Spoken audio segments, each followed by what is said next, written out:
sense. What if none of that was true? Like, I'm just standing up for that guy. What if none of that was real? That guy, huh, Chris?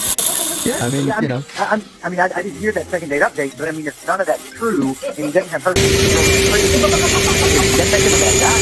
You know what, Chris, that doesn't even matter. It's still attached to some kind of psycho X that could do crazy to you later on. You know what I mean, Heather? Those tendons Oh, are just a yeah. little I bit mean, they proud, make so now me we'll just go ahead and think sand all of that about it, back. Do any final sanding that's necessary, do a little bit of hand sanding. Good thing that this second date update didn't end up like that, Heather. I'm really happy. Oh, good. Me too. Yeah, and it's cool that we could reconnect you guys. This is like the first positive second date update we've had in a while. That leads me to my question. Would you like to go out on a second date with Chris? I will pay for it. Oh, well, I was going to go out with him anyway.